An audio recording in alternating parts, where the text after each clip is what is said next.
សូមស្វាគមន៍ចំពោះការមកកាន់មេរៀនបន្តទៀតសម្រាប់មេរៀននេះគឺយើងសិក្សាតងជាមួយនឹង Shaper Tool វាគឺជា tool មួយប្រើដើម្បីធ្វើការបង្កើតរូបរាងធរណីមាត្រជាលក្ខណៈស្វ័យប្រវត្តិអញ្ចឹងគឺយើងចូលទៅ activate ទៅលើ Shaper Tool យើងយក cursor របស់យើងមក click កន្លែងនេះមកយកពាក្យថា Shaper Tool ហើយ shortcut key របស់វាគឺ Shift bonus N អញ្ចឹងយើងបន្លែងវាអញ្ចឹងយើងគ្រាន់តែគូតោះខ្ញុំចង់ធ្វើការគូរង្វង់អញ្ចឹងខ្ញុំ click សង្កត់វាហើយអូធ្វើម៉េចរាងដូចរង្វង់ហើយយើងបន្លែងវាមកគឺវានឹងបង្កើតរង្វង់នឹងជាលក្ខណៈ perfect តែម្ដងគឺវារង្វង់មួយដែលល្អឥតខ្ចោះតែម្ដងហើយខ្ញុំចង់បង្កើតជាត្រីកោណអញ្ចឹងគឺយើងត្រូវបង្កើតមិនទាញមិនដើម្បីរាងដូចជាត្រីកោណខ្ញុំបន្លែងមកគឺវាចាប់បង្កើតត្រីកោណរបស់យើងចង់បង្កើតជាត្រីកោណកែងយើងទាញវាធ្វើម៉េចវាមានជ្រុងវាមកគឺវានឹងចាប់បង្កើតជាត្រីកោណរបស់យើងចង់បង្កើតវាជាពហុកោណអញ្ចឹងយើងមើល click ទាញវាមកហើយយើងបន្លែងវាមកគឺវានឹងបង្កើតពហុកោណរបស់យើង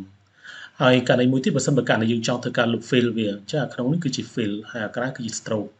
ដល់ពេលណាយើង activate ទៅលើវាហើយយើងគ្រាន់តែយកមកគូសពីលើចាអញ្ចឹងគឺវា look fill ឲ្យយើងតែម្ដងបើចង់ look stroke វាគឺយើង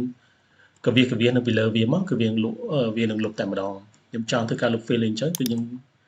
សង្កត់ជាប់ហើយញីពីលើវាមកគឺវានឹង look ឲ្យយើងតែម្ដងខ្ញុំចង់ធ្វើការ look វាគឺខ្ញុំ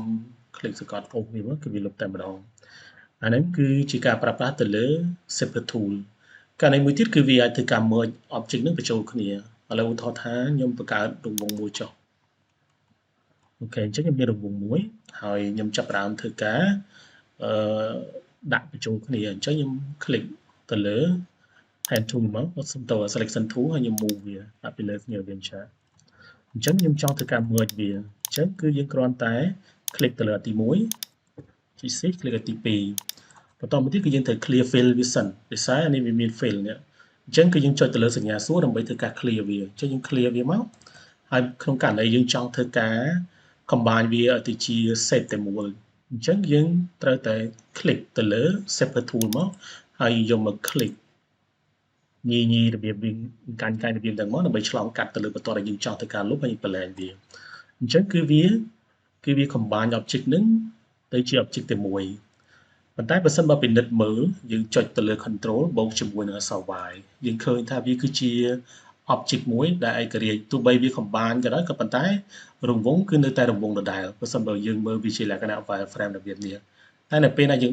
បិទវាវិញចុច control y មកគឺយើងឃើញថាវាត្រូវបានរលាយចូលគ្នានៅកន្លែងជ្រុងនេះអញ្ចឹងបើសិនបើករណីយើងចង់ធ្វើការផ្លាស់ប្ដូរវាឥឡូវខ្ញុំចង់ធ្វើការផ្លាស់ប្ដូរវាខ្ញុំចង់ដូរទីតាំងវាខ្ញុំគ្រាន់តែ click select ទៅលើ selection tool មកយើង double click ទៅលើ object ណាមួយទៅខ្ញុំចង់ធ្វើការសេរីទីតាំងនេះអញ្ចឹង click លើវាមកហើយយើងចាប់ផ្ដើមធ្វើការ move វាឥឡូវខ្ញុំ move វាអញ្ចឹងយើងឃើញគឺវាផ្លាស់ប្ដូរទីតាំងក៏ប៉ុន្តែវានៅតែ merge បញ្ចូលគ្នាដដែលហើយខ្ញុំចុចសញ្ញានេះដើម្បីធ្វើការ back វាមកវិញអញ្ចឹងអានេះគឺជាការ merge បញ្ចូលគ្នាវា merge បញ្ចូលគ្នាជារូបរាងតែមួយក៏ប៉ុន្តែវាស្ថិតនៅតែជា object មួយ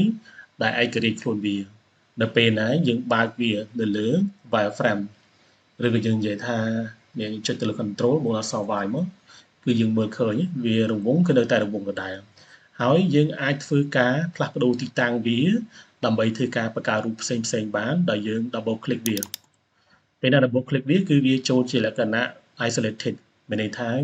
គឺជាការ isolated ហ្នឹងគឺយើងចាប់យក object តែមួយហ្នឹងយកមកធ្វើការអញ្ចឹងគឺយើងអាច click ទាញវាមកគឺវានៅតែមើលបញ្ចូលគ្នាដល់ពេលណាយើងបិទ wireframe វិញចុច control បូកអក្សរ y មកឃើញទេគឺវានៅតែមើលបញ្ចូលគ្នាអញ្ចឹង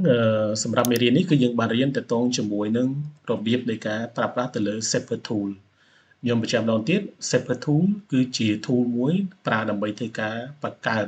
រូបរាងធរណីមាត្រជាលក្ខណៈស្វ័យប្រវត្តិអានឹង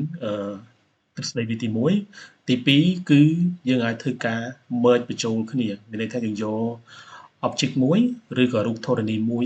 យដាក់ពីលើធរណីមាត្រមួយទៀតដើម្បីធ្វើការ combine វាឲ្យទៅជា object មួយក៏ប៉ុន្តែ object នោះគឺវានៅតែរក្សាទ្រង់ទ្រាយវាដដែល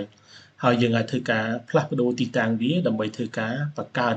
object ដែលយើងចង់បានទៅតាមទម្រង់ដែលយើងចង់បានអញ្ចឹងសូមអរគុណសូមជម្រាបលា